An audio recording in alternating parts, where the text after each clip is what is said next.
Good morning, everybody. My name is Andris Piebalgs. I am part-time professor at Florence School of Regulation, and welcome to everybody to FSR Policy Debate.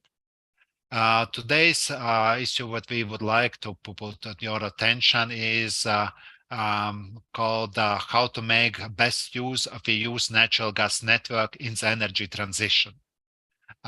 We just came from the very challenging winter, and definitely we made it well because we have had very, very good developed and well-regulated gas infrastructure. No question about it. Infrastructure played a huge role for it. Also by size, if I see, we have 200,000 kilometers of transmission pipelines, 2 million kilometers of distribution, and 40% of households are connected to the gas network. So we have a very, very extensive system. But with energy transition, we understand that, well, natural gas consumption will be going down. We don't know exactly the figures, but by all assumption, it could be even 1/4 less by 2030. We know that at the same time, molecules will be important. There will be need really for hydrogen. There will be biomethane injected. There will be also CCS pipelines. So there is many things that are going. From one side, you need to you know that the systems that you have, you can't keep. From other side, you know that there are new things emerging. And so how to balance the whole thing is a challenge. It is not unique situation. I could come from the countries that I know best, Latvia, and at least two transitions that I could mention. One transition was Latvia first was connected not by roads, but by railway. And at some stage, everything was decommissioned. So was it wise decision? Was not, it's difficult to say. It's done. It's done. And when you now walk sometimes in the forest, then you see some part is a bit different, so not natural. So there was a rail going there. Perhaps would have been better to keep it at that stage. Another issue is even more tricky. With less kids in families and more people moving to big urban centers, there is now tendency to close the schools. But it's highly uncertain, so you can close school, decommission school in a way. And if there is another change, how do you reopen it? How you balance this whole system? So it's very difficult and sensitive decision. So on gas networks, it's definitely the best would be not to make mistakes to regret later. But it's also true you can't delay decisions because then you also lose out of it. So today debate will be inspired by excellent study done by DNV. It will be presented by Dr. Konstantin Petrov. Our study was done by the end of last year, and it's called Future Regulatory Decisions on Natural Gas Networks, Repurposing, Decommissioning, and Reinvestment.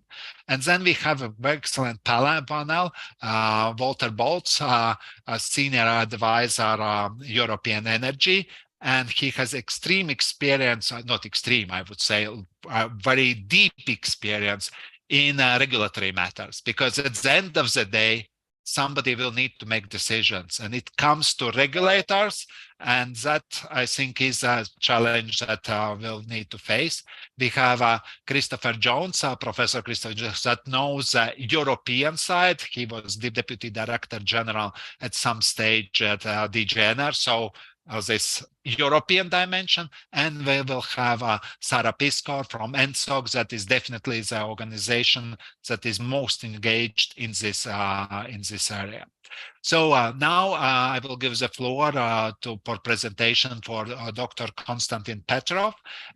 He's energy economist and engineer, so he works managing consultant at the market and regulation teams at DNV, and DNV is a company well known, and they also provide advice also in energy management, not only maritime, not only some particular areas, but in this. And this is particular study in the how to manage the whole system. Konstantin, the floor is yours. Many thanks, Andres, and also good morning on my side. Indeed, actually, we're doing these studies. We have almost 4,000 people in the energy systems in DNV, and actually we have a large consulting groups, and markets regulation is one of the areas which actually we're looking at gas and electricity with special focus. Also, we have interest in new technologies and in transformation, of the energy systems. And this study actually is really one of the very interesting studies because actually has this regulatory focus, but also kind of, let's say, it's inspired by the whole really transformation in the European gas industry in general, and of course the penetration of new technologies, new gases, which is upcoming. And it's interesting that actually it's interdisciplinary because we have the whole kind of technical really issues related to transformation and the energy management, but also the heavy regulatory implications. And that's what's actually really just the focus of the study, to look at regulatory implications and possibly to suggest also measures which on one side kind of, let's say, mitigate the possible risks, but also kind of try to balance the interests, because at the end actually we have interests which are different. And there could be also interest of the existing gas TSOs, new hydrogen TSOs, network users and consumers, policymakers, and of course regulatory authorities. So in terms of study, the study was completed last year, and actually the report is published and it's publicly available. I have prepared a couple of slides actually based on the work which has done by several colleagues in the team of DNV. And now I'll share kind of the slides. Of course, it's a nutshell. The presentation is for 20 minutes or something like this, but of course, happy just afterwards to have a discussion and to reflect together on the outcome. I'm trying to share the slides.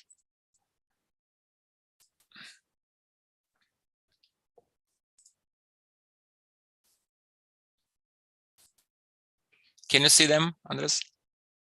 Yes. Excellent. Then starting with a bit with the background and the objectives, and as already Andres said, we are confronted with expectations of declining gas demand. The reasons are obvious because of the climate policy, energy policy in terms of climate changes, and kind of, let's say, the discussion and the idea to reduce the utilization of the fossil fuel and also the whole decarbonization in the grids. And that's actually really just what we see in terms of really consequences or results of the energy policy. The slide shows actually then what is the N2G and N2E, just thinking in terms of future.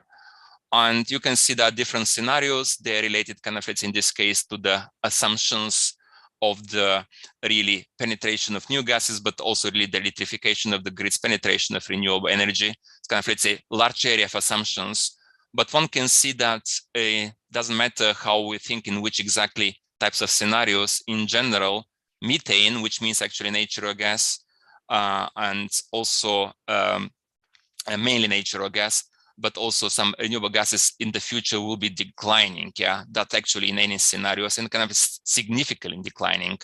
Thinking of declining really commodity, in this case, we have to think also of kind of reduction of the needs of transmission services, in this case, for natural gas. So it means, again, the companies which are regulated in this case, the gas transmission companies, they will be exposed to the situation actually when the gas transmission service probably is less needed because the commodity actually will be less used.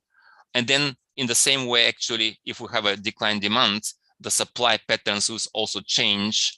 And actually we see in general two trends. One is the first one that we see the reduction of methane supply in general in all the scenarios, but also we see a substitution between the classical natural gas and, depending on the scenario, also kind of increase of biomethane and also synthetic methane, in this case, kind of substitution effect of the really the supply of gases.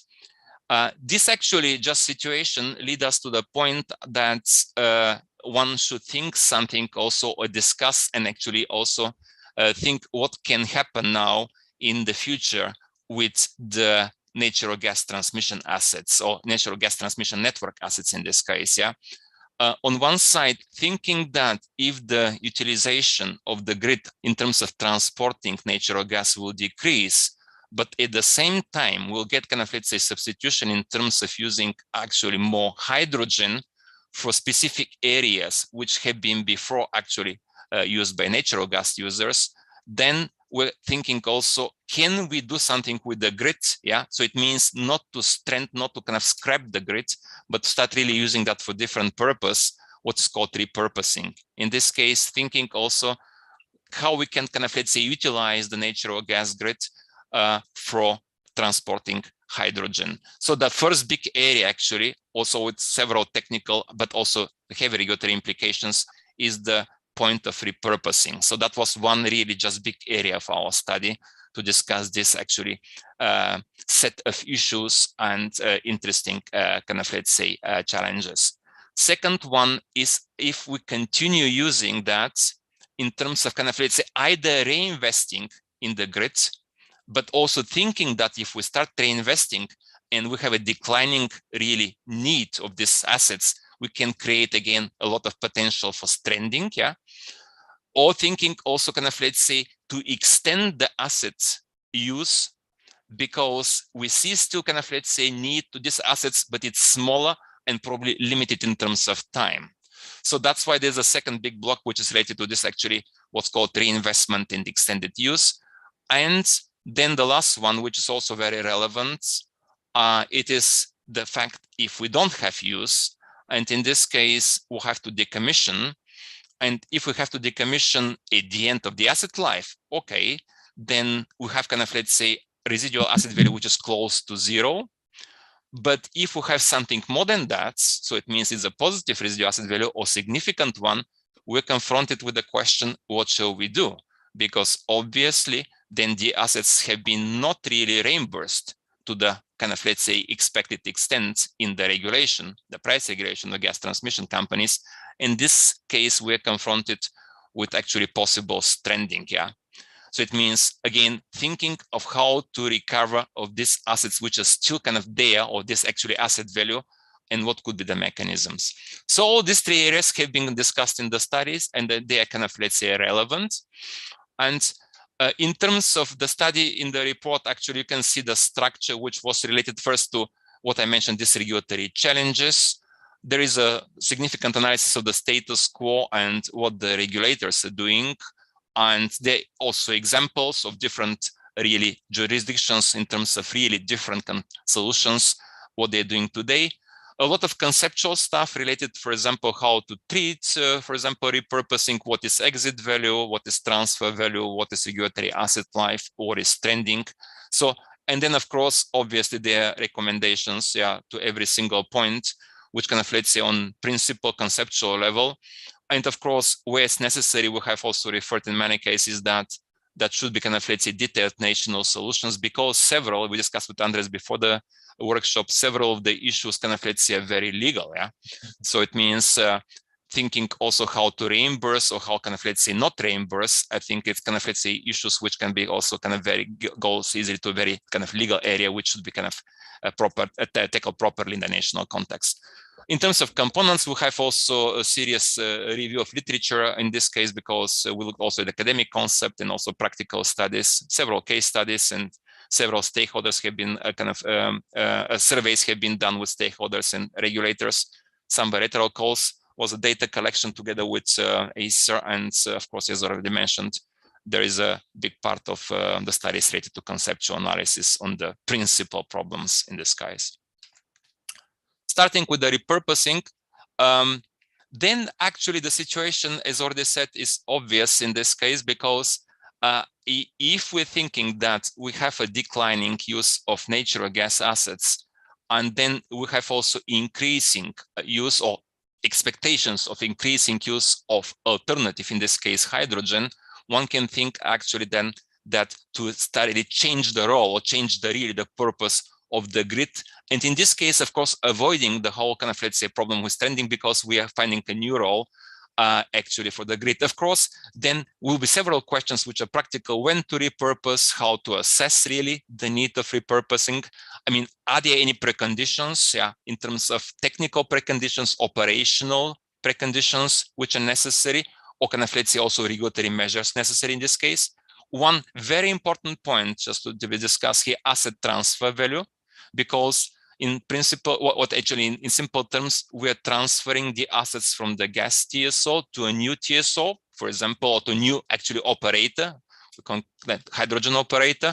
Should be kind of, let's say again, really discussion or kind of principles of setting the transfer value in this case, which should be kind of, let's say, satisfactory in terms of really also interest of the both operators, but also stable and also well designed in economic terms. Yeah, how to set this transfer value, and of course then should be actually proper allocation of cost and revenues in this case between the two kind of operators, but also thinking that, I mean, there'll be also new users, hydrogen users, and also the existing gas network users. That's a point actually how to really deal with revenues and cost, and should be actually procedures in this case, which kind of, let's say, stepwise defined with a properly defined role of regulator in this case. Yeah, we'll not discuss everything, the single item. We don't have actually, the report actually describes this one.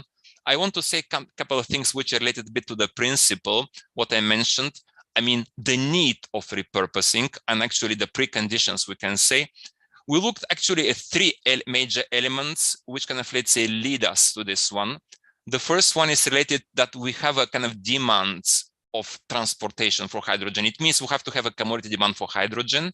And then, of course, to justify the demand of transportation services for hydrogen, it means to think also of repurposing the grid. That should be there. Should be actually technical feasibility in this case, or kind of technically feasible. I think I mentioned also before that we done actually a study which actually was done, is another project, Restream study, which in this case shows DNV together with partners for several associations, a study on the gas transmission infrastructure in all infrastructure in Europe, which shows that actually repurposing is feasible, yeah, to significant parts or majority of the offshore pipelines, and also to more than 70% on the onshore. Yeah, of course, there are some issues related actually to the other assets in terms of compression valves, for example, and metering equipment.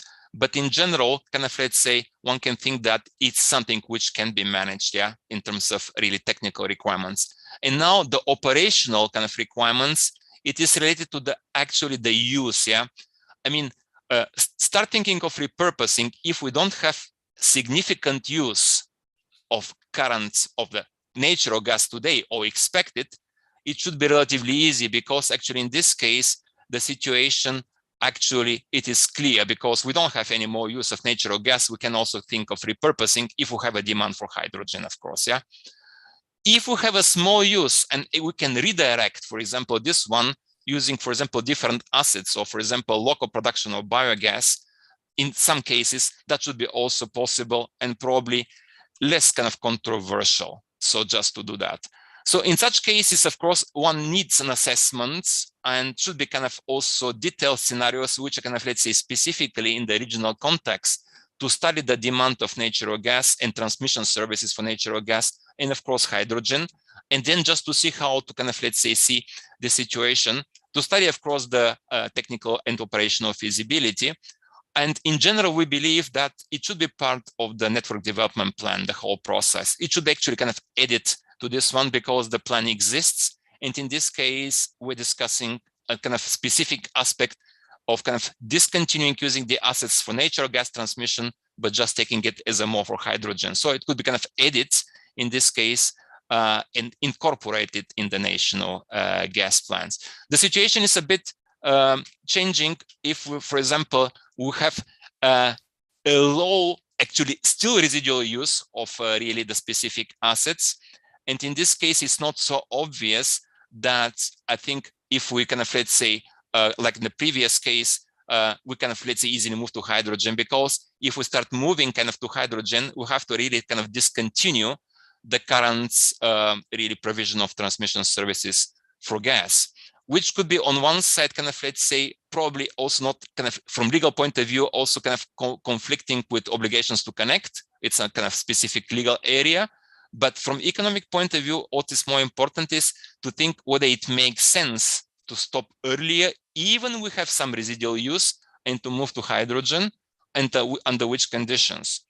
And obviously that's not so kind of trivial point, because one should properly kind of check, think, and also really evaluate the possible benefits and associated costs, yeah, in terms kind of, let's say, of kind of moving or kind of, let's say, starting this repurposing.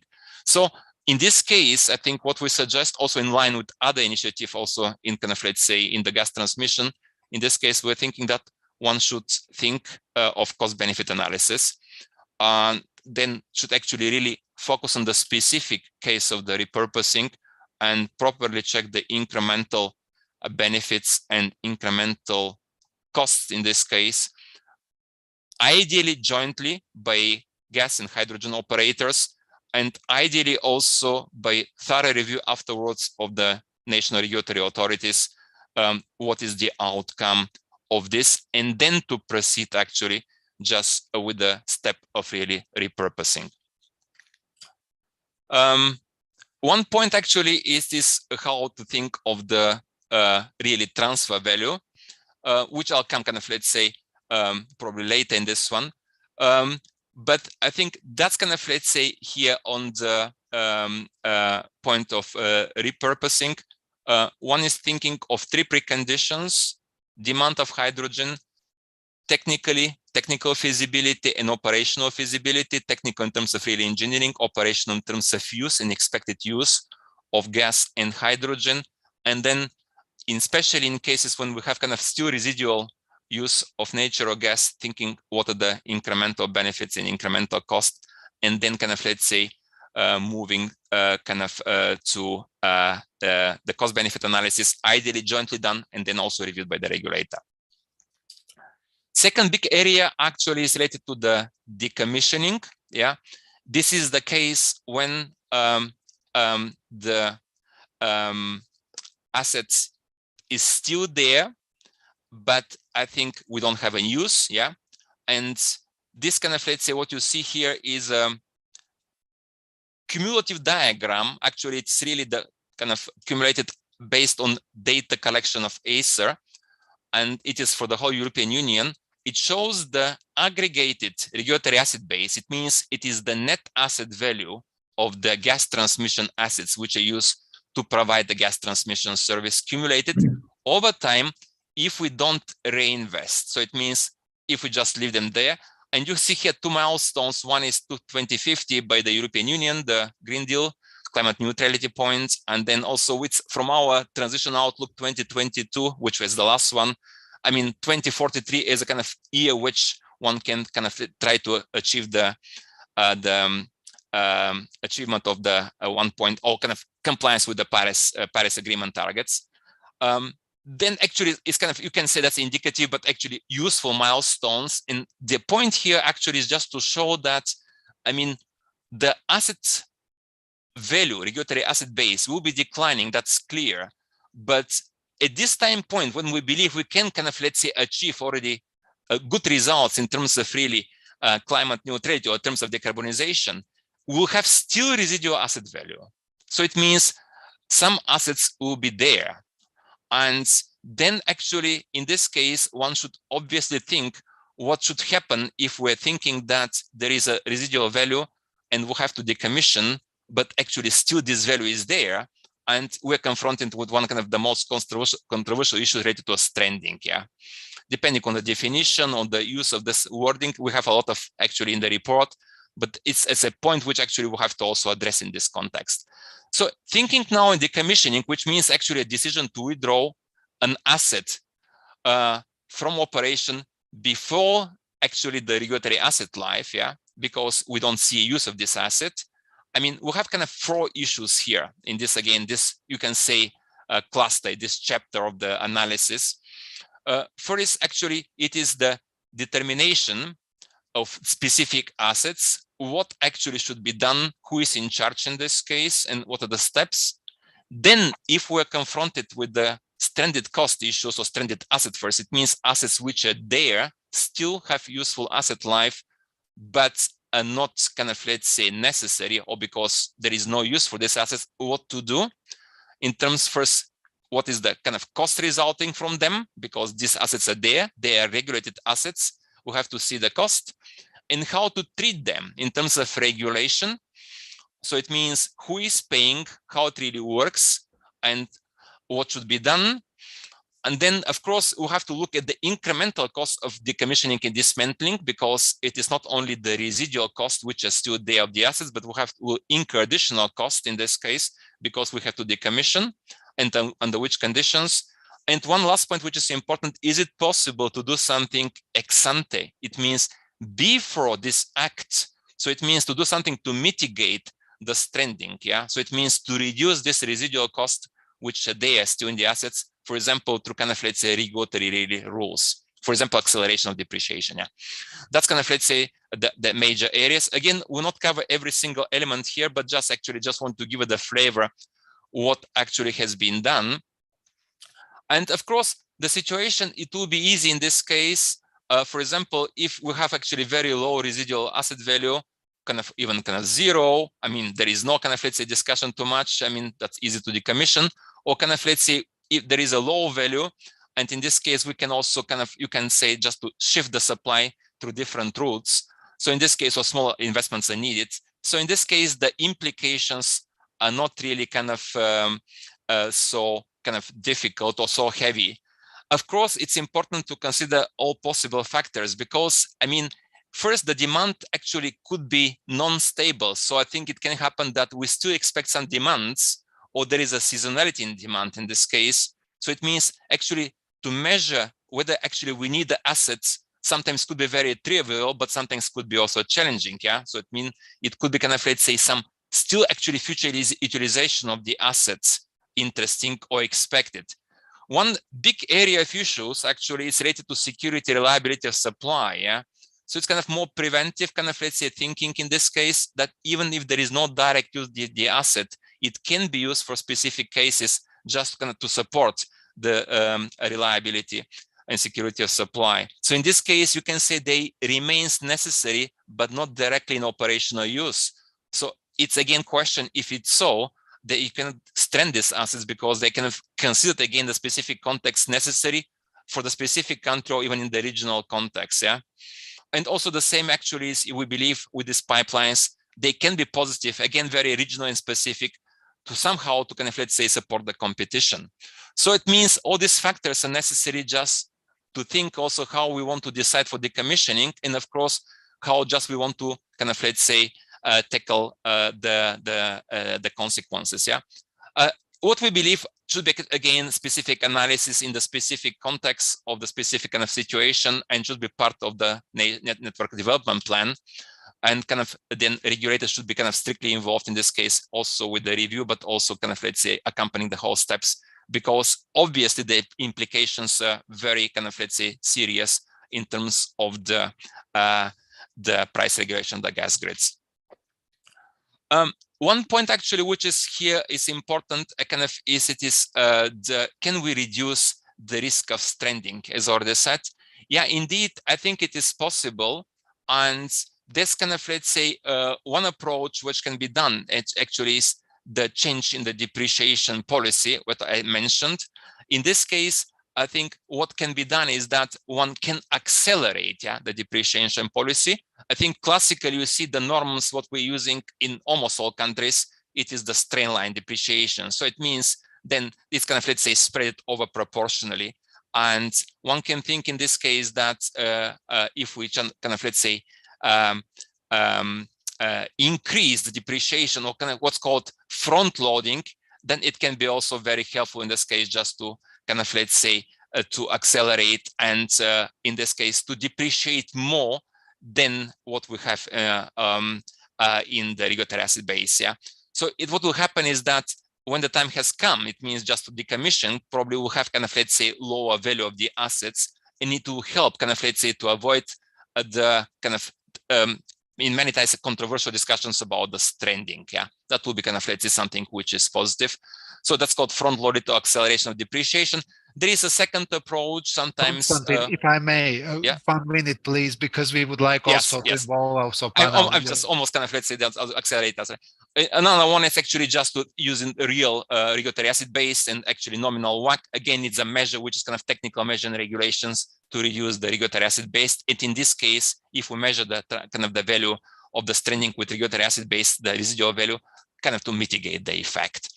Last block, actually, just to accelerate, it is related to the reinvestment in extended use of assets. It is also one specific dilemma here. If, for example, we have, again, the need to reinvest, yeah, and it can happen that we have these needs because, I mean, for example, there is some assets have come to the actually to the age of their asset value and to the asset age, and then actually we have to replace them. But I think we know that in the next years, we'll have a declining use of natural gas transmission services. What to do? Because if we start reinvesting now and replacing, probably tomorrow we'll be confronted with a heavy stranding potential. That was actually another block which is necessary here to think. And then if it's a small investment, yeah, a smaller size, kind of is easy. But I think if we're just thinking of kind of, let's say, bigger investments, it can happen, yeah. We have also some diagrams in the report related to the really asset age and the replacement shares. In this case, of course, there is again regulatory dilemma what to do. And one approach, I think, is thinking, can we extend the asset life? That's why we call this actually reinvestment and extension of the asset life. That actually is a point which is related strictly also to a very technical discussion about what is regulatory asset life, what is technical asset life, what is economic asset life, and what is the role of maintenance policy here, just to keep this balance. And we're thinking actually then in two areas here what we can be done. One is kind of, let's say, thinking of kind of the explicit incentives. It means incentives which can kind of, let's say, help the company to keep still actually assets in operation, even if they are fully depreciated. And these incentives, you can see in some countries, they use them.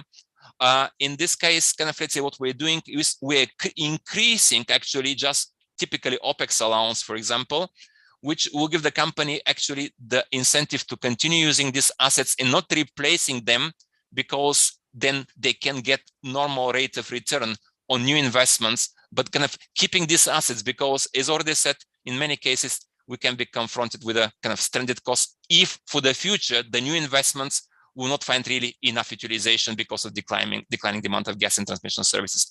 The other way actually is kind of, let's say, in specific cases, if we see still the need actually that to have to reinvest, as discussed before also, to go with a proper cost benefit analysis and then to check case by case.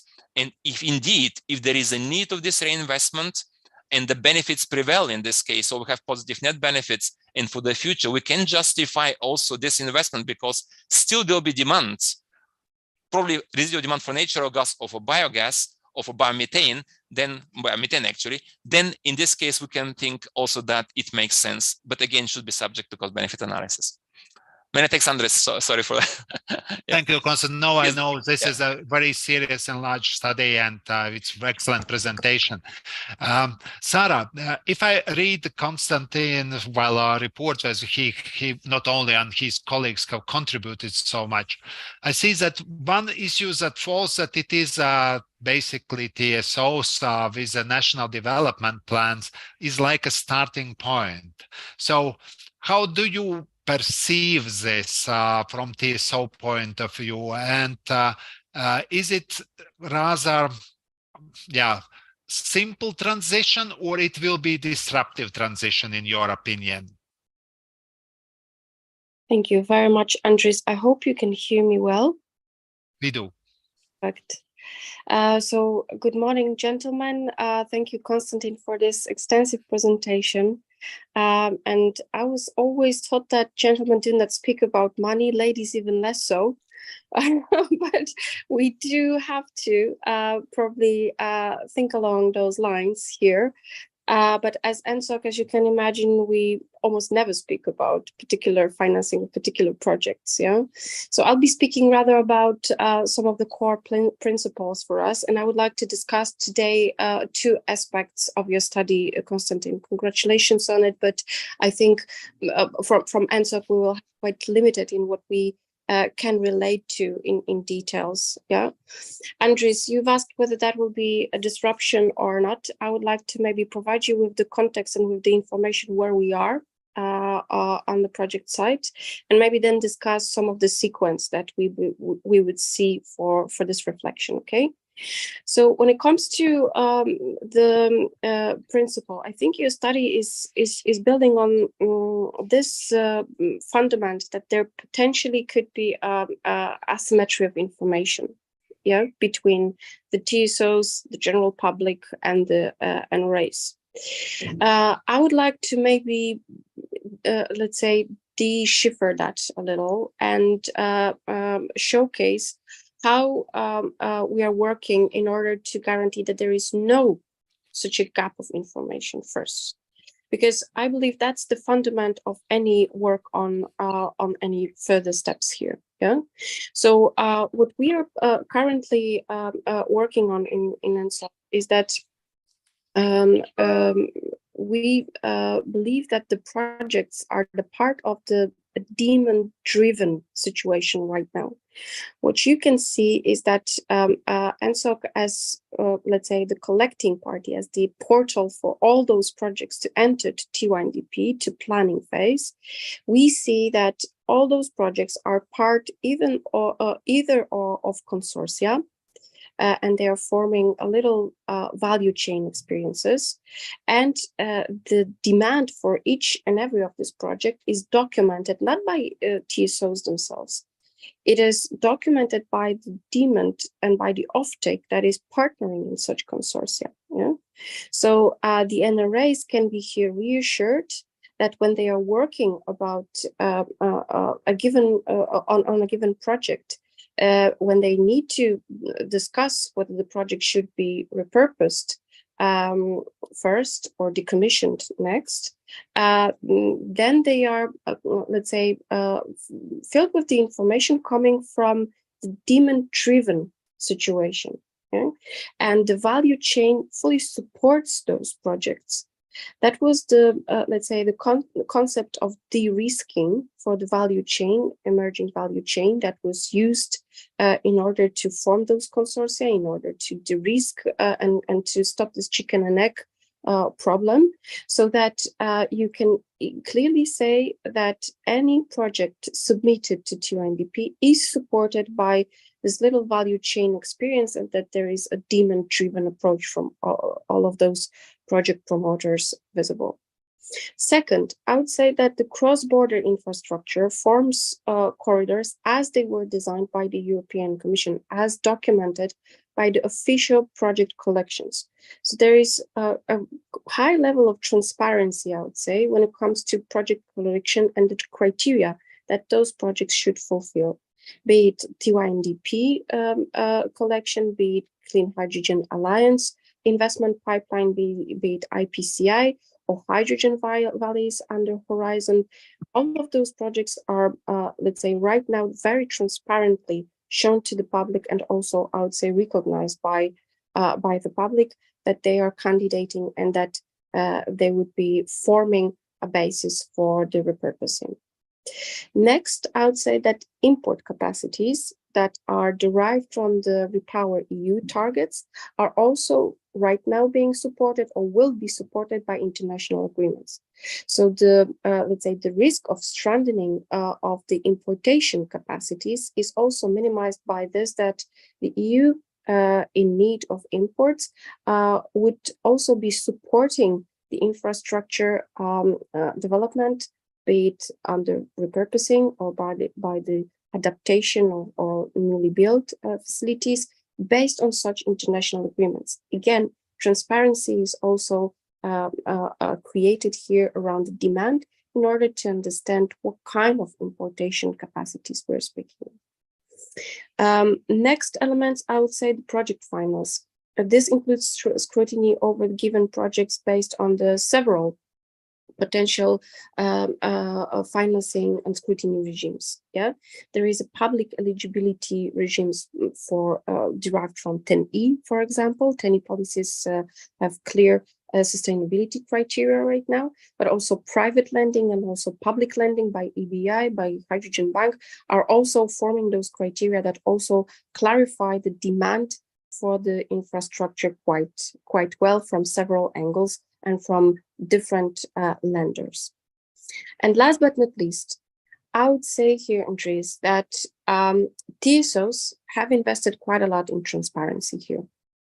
I must say that the TYNDP that is right now under consultation, as you know, this is the first TYNDP for hydrogen and gas, altogether combined product that is already including the Repower EU goals 2030. We already scanned all the projects, how they fulfill the Repower EU targets, is clearly showing that all 215 projects that were submitted to TYNDP would need to materialize, and even if they would materialize, it will be still not enough of the infrastructure necessary to deliver on 10 million tons of EU based hydrogen production or for hydrogen imports. So I think this TYNDP, and I encourage you and all the audience members here to look at the transparency that TYNDP is giving here. Also, I think we've invested via this H2 infrastructure map at both TSO and DSO level, published by NSOC and by all the DSOs associations as interactive, iterative, because we update this map every 3 months with all new projects. We are offering even geolocation information about each and every pipeline that we are considering here. So we invested really a lot of effort in providing the transparent info. One more component that we worked on is the Learnbook on hydrogen supply corridors, where we are discussing, based on Repower EU corridors, how the geographical differences among the regions could be supported by the infra developments in the given region for a given corridor.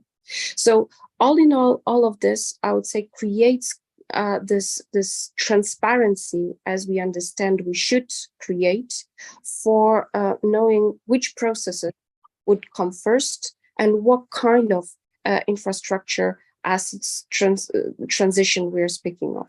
Yeah, so I would say that there is no issue with information transparency here, Konstantin, and I would leave that message maybe to you also to consider how much we worked on this transparency. Now, on the other side, I would say maybe that speaking about dynamics of this, we would say that we are rather in the situation where we miss the regulatory certainty and clear prioritization when discussing decommissioning before anything else. I would say right now, everybody's rather busy with those mentioned consortia to repurpose the infrastructure as relevant as needed for hydrogen transportation, and also we are preparing for CO2 transportation. And the facts are that still the natural gas investments that Konstantin mentioned that may be needed for addressing the Russian delivery stop will be serving us for years in this transition. And we may need to consider those investments that we did just last year, that they will stay for us for guaranteeing the security of supply. So for us, the SOS comes first right now. Status ahead of next winter and the flows redirection plus demand assessments are something that we are dynamically doing every 6 months. And we are showcasing this very clearly, how the demand evolution looks like. Even daily, you can observe this on NSOC websites. Now, the TYNDP findings, as I mentioned, for Repower EU shows clearly that 250 projects would need to materialize in order to deliver on those goals. And there still won't be enough. Hydrogen, Clean Hydrogen Alliance investment pipeline is inbuilt in hydrogen strategies of given member states, with NRA's involvement and scrutiny. And I would say that what we are afraid of, and that's the most dynamic, that's the most important component of this dynamics, is that PCI or IPCI candidates are only in 2% close to FIDs. So we may need to speed up, and we may need to prepare those projects to materialize based on criteria and full compliant with TINI policies. Yeah, we are speaking about repurposing and preparation for 100% hydrogen usage. However, only 2% of FIDs is not a great signal yet. for all what we would need to do for hydrogen economy. And last but not least, I would encourage maybe this under the discussion on the package and on a clear framework for us on working on the project. Exemptions and derogations will form only more complex system for the NRAs to manage, and we would need to be careful here in order to understand under which regimes the assets are operating. We as TSOs are preparing for the cooperation with HNOs. We understand the business model as the one that is serving the purpose of open grid access, that we are serving the open market. And if that is somehow fragmented right now by the derogations, it would be even more complex to understand which assets will serve in what timeframes. So therefore, I think the more clear and coherent system for our assets function, the better. So summarizing, I would say that the prioritization for the SOS and decarbonization is done by TSOs very, I would say, transparently. The decommissioning should come only after, since it comes with the societal costs, only after we understand our hydrogen and CO2 transportation plans.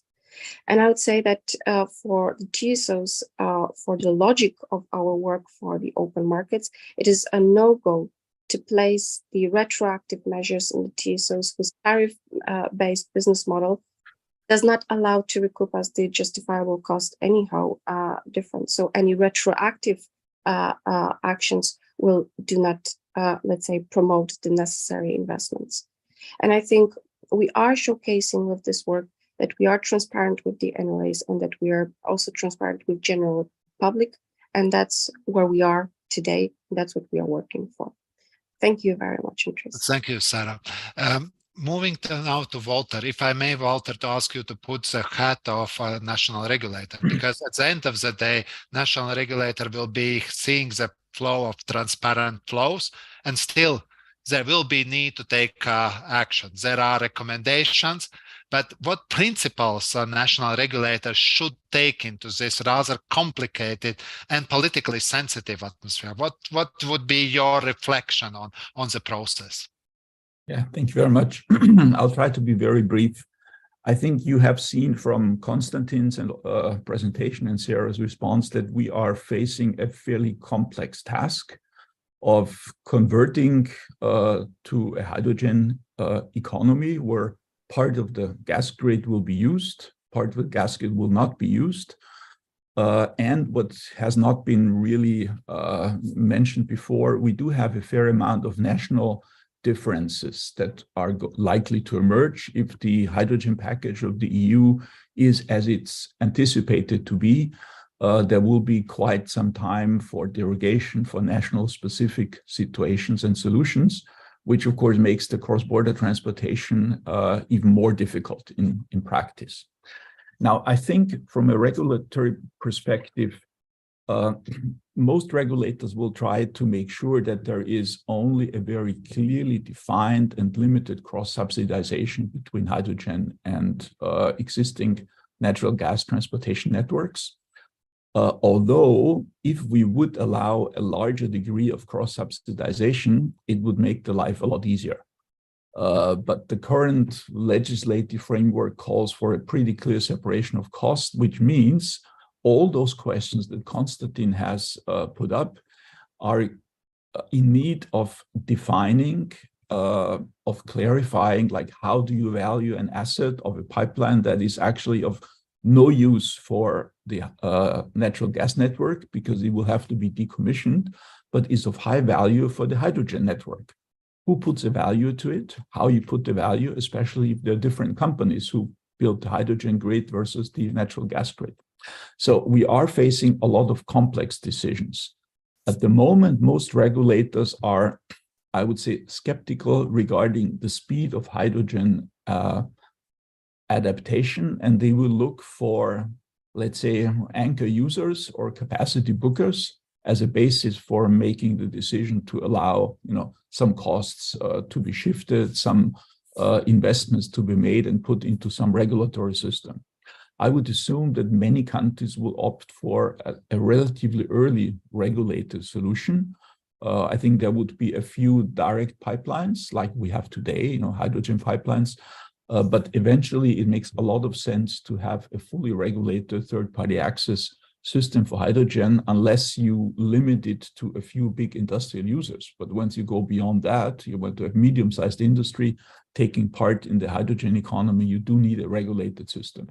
That means rather sooner than later, many countries will move to a fully regulated normal network solution, even before the time of the derogations have expired. I think the more the countries allow, let's say, the same companies to operate both networks, the easier the solution will be, because then you don't have to be extremely focused on valuation, on determining what really is the value of this pipeline moved from A to B. And then don't forget, we're not only talking about pipelines, we're talking about infrastructure, a compressor station, the plot where the additional compressor is built, who owns the plot, has it just increased in value because now it can be used for a hydrogen compressor, or is it still the low value property that it was before? So I think most regulators will welcome a relatively easy structure, basically allowing the gas TSO to also directly, indirectly, or through the same mother company operate the hydrogen network, which make the whole solution for all those problems easier. I would personally argue for some sort of relatively early on decommissioning, let's say, surcharge on the gas grid, because we will have a need for decommissioning a sizable share of the gas grid, because most countries will not go for a full hydrogen use in the whole distribution and in housing heating, which means part of the grid will no longer be needed. Estimates go from between 30 and 60% of the current gas grid, including DSO, will no longer be needed because only part of that will be converted to hydrogen. So we will need to decommission a certain part. And obviously, the earlier we start with funding this decommissioning, the smaller the impact on the natural gas users will be. So in summary, I think there are a million questions still unresolved, as Konstantin has pointed out. I believe they will be addressed step by step. At the moment, I think there is still a lot of need for, let's say, legislative rules, because now the regulators are just not allowed to sort of have any cross-subsidization between hydrogen and gas grids, which I think is not a good idea, frankly speaking. But this is how the legislative situation is in most countries. And I think we will see a fairly complex situation. Personally, I think we would be much better off, and the transition would be much faster if we would go for less separation between hydrogen and natural gas grids. But currently, it looks like the EU will go for a relatively far or relatively strong separation and unbundling between those two, which means we will face a lot of additional complexities, and consultants will have a great time doing a million studies on valuing assets that are basically fully depreciated on the natural gas grid, but are very valuable for the hydrogen grid. What the hell is the value you put on that? And so we will see a lot of discussion, a lot of complexity, and Europe is not very good in finding simple solutions to complex problems. So I think we will have a very complex solution to this. And personally, I think it will delay hydrogen rollout. I think we will see a couple of big hydrogen user kind of valleys or locations where big industries, which is straightforward or more or less straightforward to supply.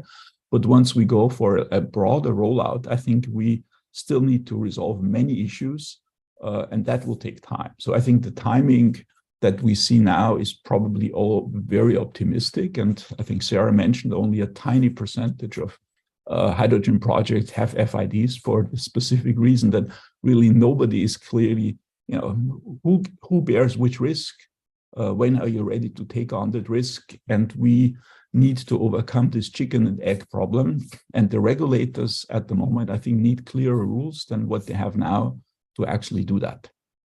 I'm happy to answer any questions, but I'll stop Walter, here. if I may, because the questions came from DSO roles that we came in. Yeah. Because DSO situation, distribution system, to be correct, is more specific. Let's take my neighborhood. Perhaps everybody will switch over to heat pumps. So how much the difference is between TSO, the transmission system, and distribution system in this transition? I think there is a big difference in many countries, but that's really very nationally specific. In many countries, I think there is the idea that eventually house heating in private households will move away from gas completely. I mean, looking at Europe, I would say about half of the gas heating in Europe will be no longer used in, let's say, 2050, will be replaced by heat pumps and electric heating. And maybe the other half will be converted to hydrogen, but that's maybe even optimistic for hydrogen. So I think a large share of the hydrogen of the natural gas distribution networks will no longer be needed, will be replaced by district heating, heat pumps, and electric heating. Now, how quickly that happens is another story, because obviously it's a pretty big task to do so. But I think this is mostly a national decision.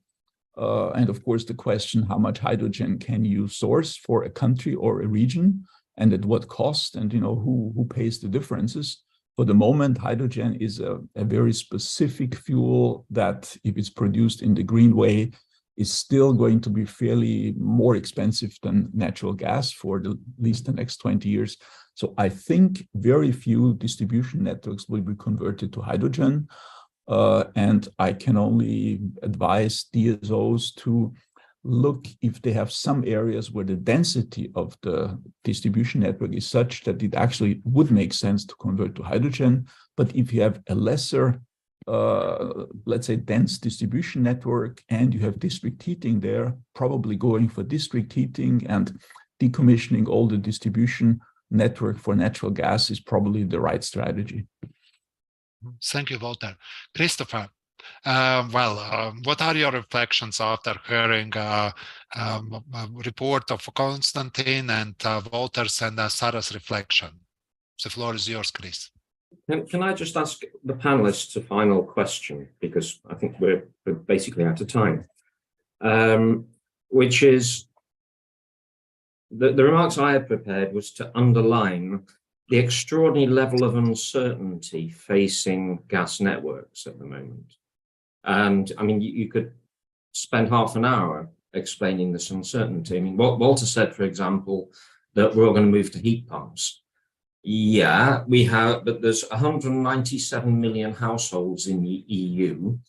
Let's assume you need, I don't know, 3,000 euros per household to convince them to switch to heat pumps, which is not much compared to what's now needed to persuade them. That means you get to 600 billion in order to cause that. Or if you need 5,000 each, you need 1 trillion. So there's going to be an awful lot of inertia to get us to move to heat pumps. That's obviously clear. So there's a huge amount of uncertainty there. As Walter said, in terms of hydrogen, there's an enormous amount of uncertainty, not only how much hydrogen is going to be consumed. I mean, the new legislative package that's now shaping up, okay, there's obligations on member states to ensure that industrial hydrogen is converted to green hydrogen by 2030 and 2035, which gets us 4 million tons and 6 million tons, assuming that member states actually meet those targets when they realize how expensive and difficult to get hold of renewable hydrogen is by 2030 and 2035 in those amounts. And the actual amounts, that the real hydrogen demand will come from the ETS and the CBAM as energy intensive industries convert to actually have to pay for the hydrogen. But to actually say how much, where and when it's going to come from, or whether it's actually going to be green or blue, once we see the relative cost of those developing that you'll get from the Inflation Reduction Act in America, God alone knows. how that's going to do. And we haven't even talked about CO2 networks. You'll have seen in the Net Zero Industry Act, the Commission proposes that the oil and gas industry have a legal obligation to invest in 50 million tons of CO2 storage by 2030.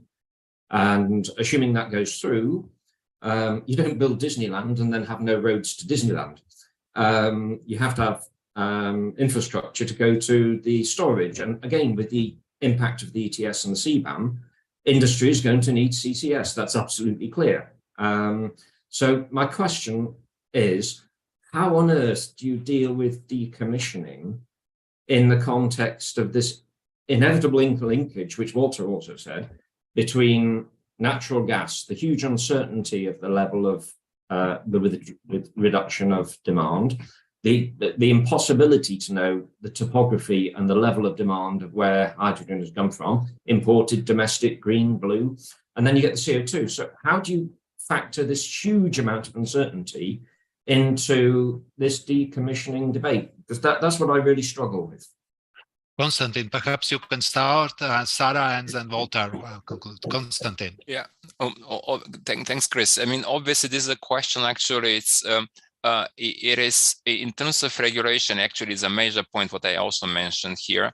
I think what we just said is kind of, let's say, when you have exactly this difficult decision, for example, to think of decommissioning, and I think, I mean, the objective actually is always to try to avoid kind of, let's say, restranding in terms kind of, let's say, not using the grid, or just to kind of, let's say, have the best way.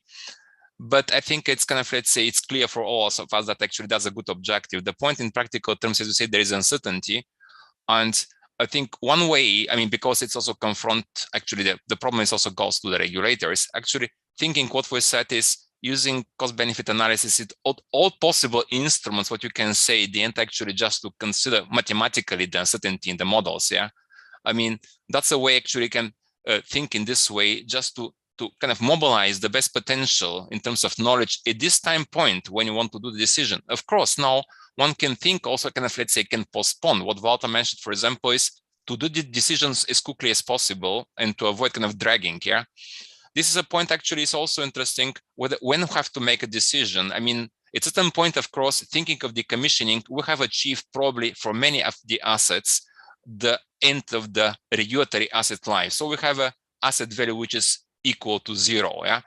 What we said just in this case is now if we're confronted with the point to decommission, or for example, also replacement, is similar discussion actually in this case. Yeah. What can be done? Yeah.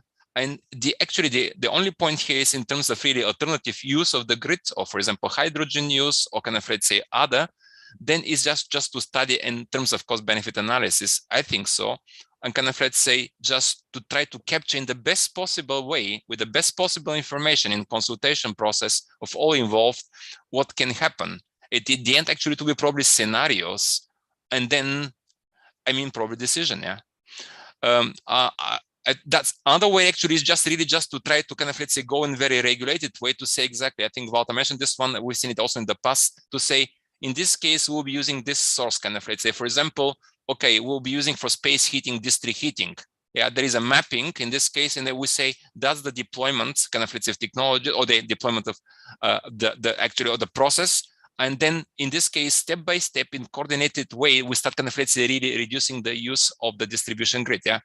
So it's kind of more administrative way, but again, beyond that is a belief what should happen. So it means somehow it's implied that we believe that's the proper use, for example, of the, for example, district heating for a space heating. Yeah, that's actually what I can say. I think, I mean, the only way is in terms of regulation, that's regulatory study, to capture in the best possible way, I think, and probably an extensive cost benefit analysis in the specific regional context in consultation, this uncertainty. Yeah.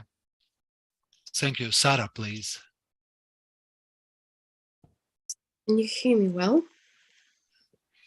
Yes, we do. Yes, we do. Yeah.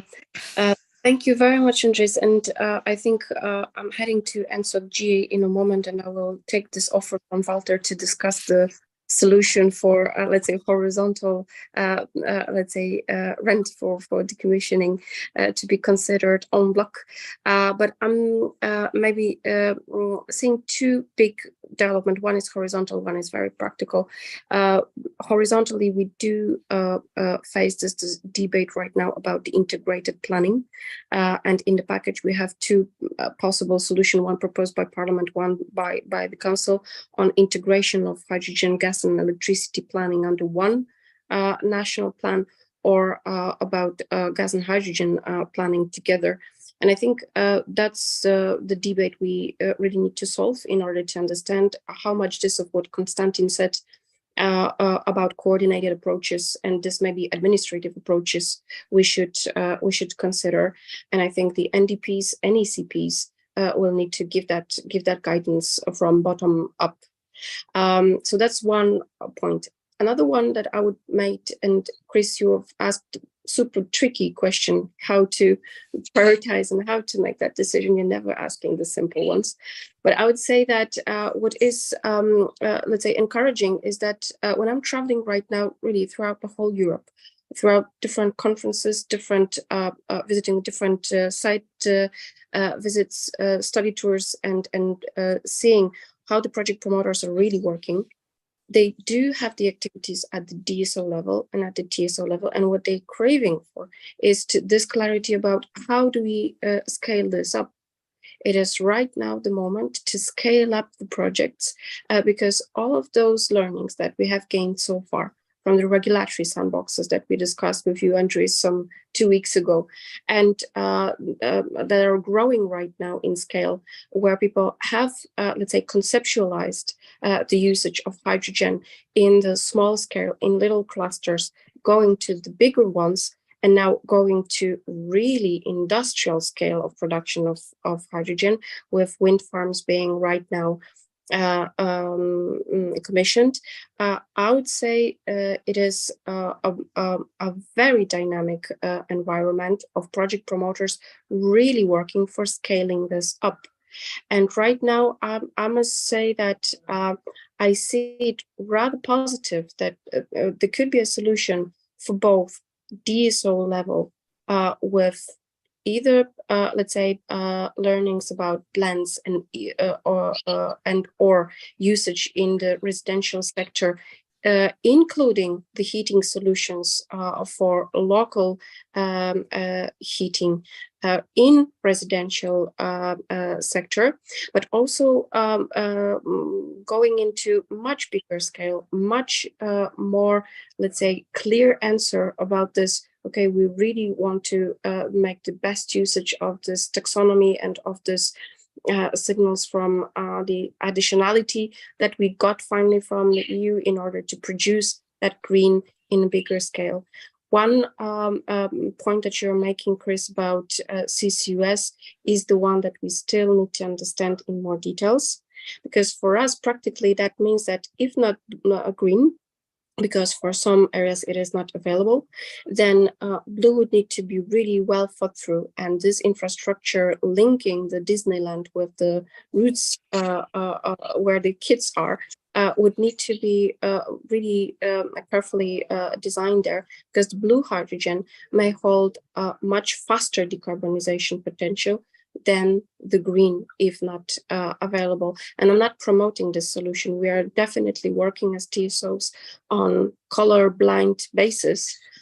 However, I just see that for the development and for making those decisions, it is careful and good siting and sizing of electrolyzers in the system that we are working together with NSOE on in order to understand this offshore and onshore. And then also to understand where the blue hydrogen would need to be considered, because there is already, for example, the great production. I think we are on a track for developing those projects, and that's what we are concentrating on. Thank you, Sarah. Walter. Yes, I think first of all, we should recognize that there are large national differences. We have countries where we have a very high density of district heating, where actually decommissioning the small percentage of gas distribution networks makes a lot of sense. and converting that to district heating or heat pumps. There are other countries where you have, let's say, 30% gas, 30% district heating, and then 40% oil and other heatings. There you have a bigger problem. So on a national level, we will see big differences. And I think all the planning needs to take account of that. And there won't be a simple approach that works everywhere. But I think one consideration for a DSO is probably, I'm pretty sure we will have more time, or DSOs will have more time to continue use natural gas, because I think our 2050 targets are, well, probably impossible to meet, and they will probably be extended somewhat, at least in parts of Europe. Now, the decommissioning, first of all, Konstantin has said, when you do the aggregate numbers across the EU, we don't have a lot of regulated asset-based value left at 2050. Maybe 15 to 20%, including some reinvestment. So decommissioning is not a huge issue. Of course, it can be a big issue in some countries who, did a lot of gas investment in the last 10 years. But overall, it's a relatively modest issue. And of course, the earlier one starts, the smaller the additional financial burden are. So if we would add a 10% surcharge on network costs, we would recover all the money for decommissioning the remaining asset value in 2050 easily. And given gas prices today, nobody would notice. So it is possible. Now, having said that, that would be the logical and practical approach. Personally, I don't think this will happen for whatever reasons that are going beyond what we have time to discuss today. So I think it's more likely that countries and TSOs will first run into the brick wall and then start working together with the regulator on finding solutions. I think one aspect of decommissioning will be that once the energy transition obligations are clear enough, the auditors will ask for impairment of some of the cost, because if you have something that's depreciated until 2060 and you have a clear legal obligation to finish using the asset in 2050, I'm pretty sure your auditor will say, guys, you have to accelerate the depreciation. So I think there will be some pressure from the auditors to do that, and then probably there will be some reaction from the regulators. So it will be a rocky time, but I think the problem is manageable because the value is not so big. I mean, the planning, and has been mentioned a couple of times, yes, we are trying to do a lot of coordination on the planning side. I think, honestly, we are probably reaching the limit of what coordinated planning can do, because it's highly complex. Everybody's involved, but of course, nobody has a clue. And just think back, let's say in the 2065, we would have done a coordinated planning for mobile phone network development. Even under perfect transparency and perfect involvement of everybody, we would by far not ever have managed to have a plan for this year or 5 years ago for how much mobile phone connection posts we do need. So I think we just don't have the information and the experience to do a really coordinated planning. So we have to take it step by step, focus on what we are relatively certain will happen, invest there, maybe prepare for flexibility, but don't assume that we are able to fully plan the transition, because that's, in my view, just undoable with the knowledge that we have at the moment. Thank you, Walter. So we are running out of the time. I perhaps would conclude with this what Walter ended, step by step. I believe that this debate definitely needs to be continued, and it will be continued independently. From one side, it's studies like the NV study, and perhaps there is a need for mega study to look on different studies in the areas that will definitely happen. From other, we will have gas package. Well, whatever views we have, legislators will decide sooner than later, and we will have a system how much cross-subsidization is possible. Then also we will know is NOx alive or it will be under one. So there is many open issues and we should not open, but we will have a clear ground on which to build SANET. And then we will have also more understanding about supply demand, particularly for hydrogen. At this stage, we have instruments created. We don't have exactly response. So I believe this step by step, not being in hurry, we can definitely reflect on the issues. Where I am afraid in the whole process, that it seems very national, hydrogen quality, gas quality. So it seems that one of the biggest risks that I see that served us so well during the crisis is interconnectivity, also solidarity, because we are interconnected. That's where the risks are coming, but perhaps they are not so huge as I would assume. So we will definitely continue it. And with this, I would like to thank Konstantin for presenting the study. Sarah, very nice to join you, that you could have made the time on short notice to join us and really share your wisdom. And Walter, who is, well, I am not surprised, he's a good friend, and he's a good friend of Florence School of Regulation. And most of all, definitely Christopher, who is also co-hosting the whole thing. And thank you for Chiara for organizing all the technical connections and all the infrastructure needed for today. Thank you very much and see you at the next meetings. And definitely this is the issue we will continue to dig in. Thanks and bye. Thanks, Andres. Thank you very much. Bye-bye. Thank you. Bye-bye.